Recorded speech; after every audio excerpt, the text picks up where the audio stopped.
guys, welcome to my channel. As you can tell by the title, today I'm going to be talking about rheumatoid arthritis. Now, if you've seen any of my previous videos, you know that this is not the only diagnosis that I have. I also have endometriosis and chronic fatigue syndrome and irritable bowel syndrome, and this just makes diagnosis number 4. Now, they've also told me that I have fibromyalgia, but I think that that all kind of gets lumped in.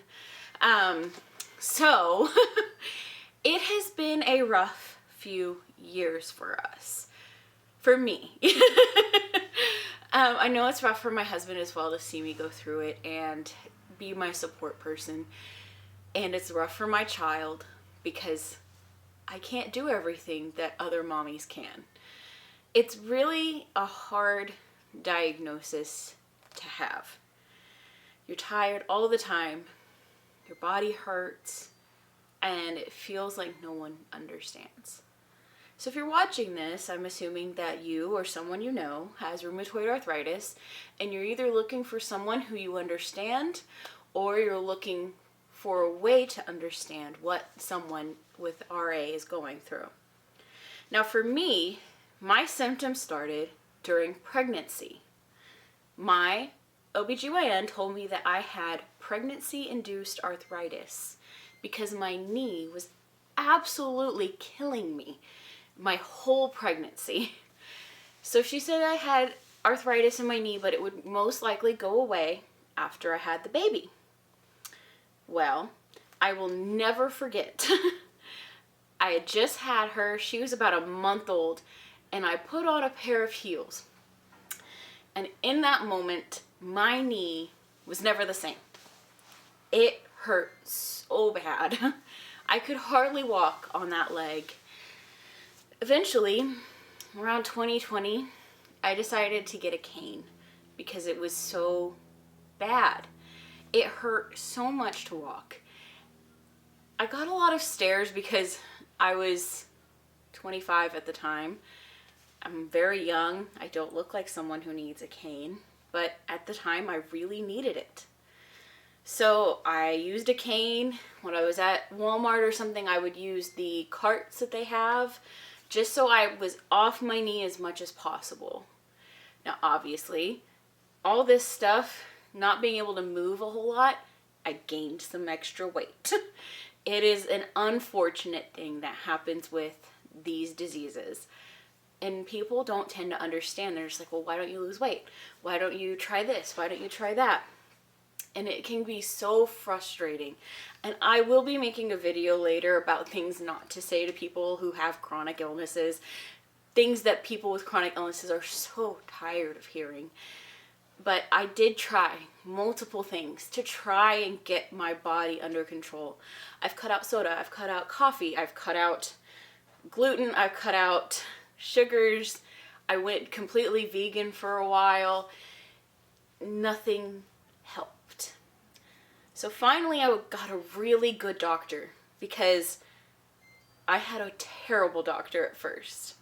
I went to my doctor and I said, my knee still hurts. This was not my OBGYN. She is an amazing doctor. I love her. She has done 2 other surgeries other than my C-section for me. And she is so compassionate and I love her very much. So it's not her that I have an issue with. My primary care doctor at the time though, I went to see him because I could not handle it anymore. I was like, I need something. Something's gotta give. He did an x-ray, and because he didn't see anything on the x-ray, he came into the room, sat down, looked at me straight in the face like this, and said, there's nothing wrong with your knee. You are just fat.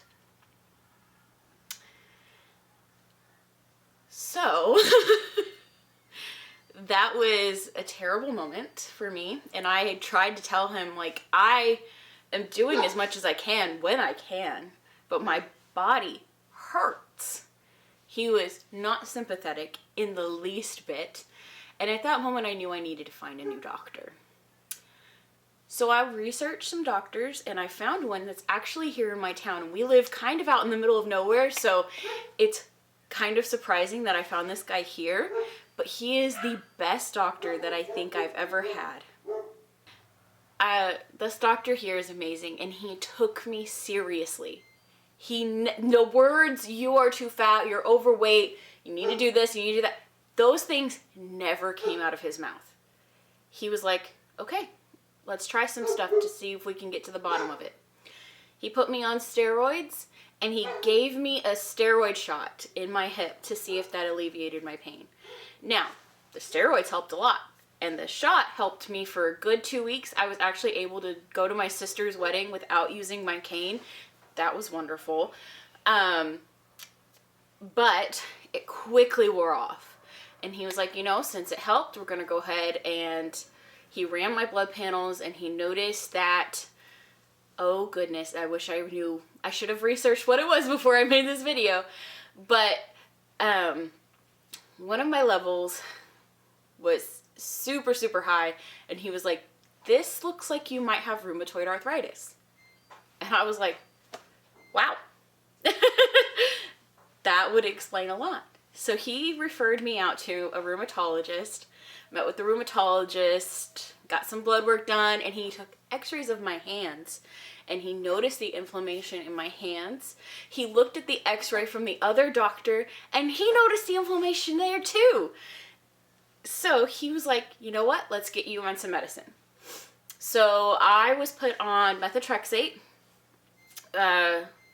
and I took that for about 6 months, and it really did help with the RA symptoms. But then it completely killed my gallbladder and raised my liver levels up super high. So we had to change tactics a little bit. So I'm on Humira now, and it doesn't completely eliminate everything, and I'm still just kind of getting started on it. But it has helped.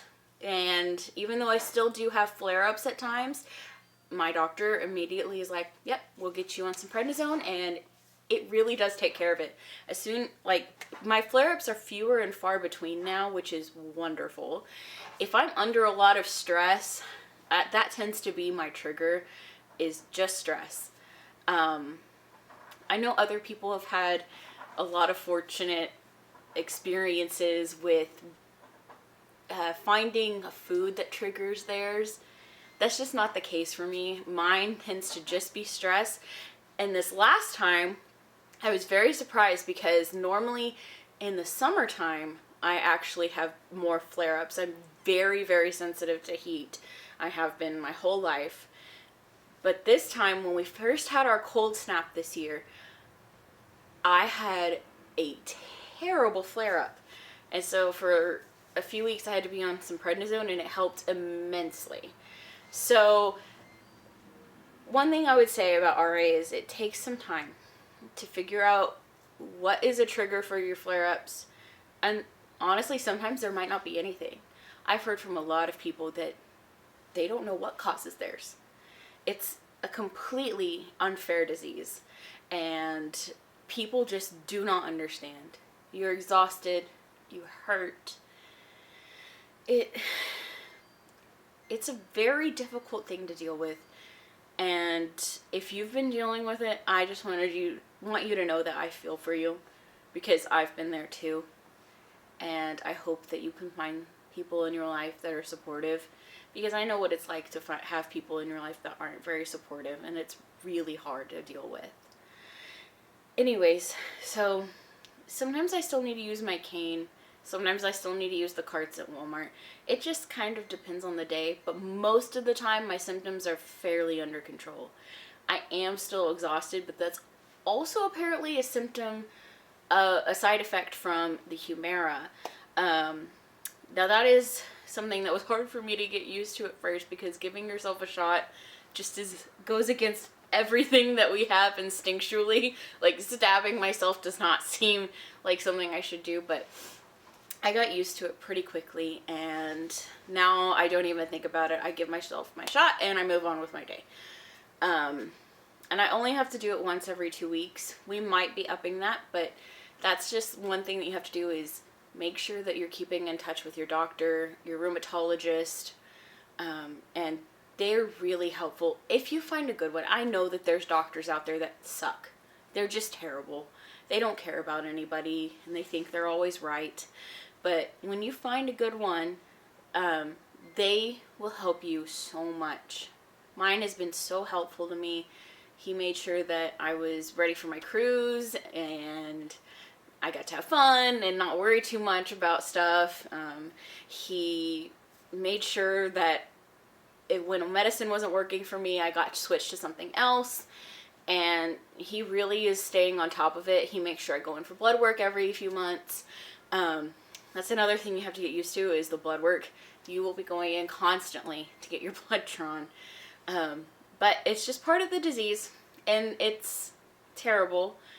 But once you get on the path of the diagnosis and starting your medications, things will get better. I know it doesn't always feel like that, but it does. And again, if you're dealing with this, I know how it feels. I know what those low spoon days are like. And normally us with RA, we don't just have one thing. Like I said in the beginning, we have multiple things going on at once. We have depression, anxiety. It's a lot. So you just have to bear with it and look for communities. I know Facebook isn't for everyone, but if you join groups on there that are specific to rheumatoid arthritis, they can be really helpful. Sometimes you have to ignore the people that are like, you have to do this and this and this and this, or you have to tell them I don't listen to anybody except my doctor. Unless you're asking for stuff like, hey, can you recommend like a heating pad? Can you recommend what you do? If you're looking for recommendations, that's one thing, but there is a lot of unsolicited advice that you have to learn how to ignore, and it can be kind of frustrating. But it is nice to be able to vent to people who understand what you're going through, and they can kind of commiserate with you in that moment, and they can help you get through it. Even though you don't know them personally, it's very helpful to have someone you can talk to. And if you're dealing with stuff, I strongly encourage you to go ahead and message me on here. I am always open for that. If there's anything I can do, I will let you know in the message. But it's a lot to deal with, and it's something that people just, if you haven't been there, you don't understand. But I hope that this video helps, and I hope you enjoyed watching. Thank you so much for watching. Please like and comment, and I'll see you guys in the next video.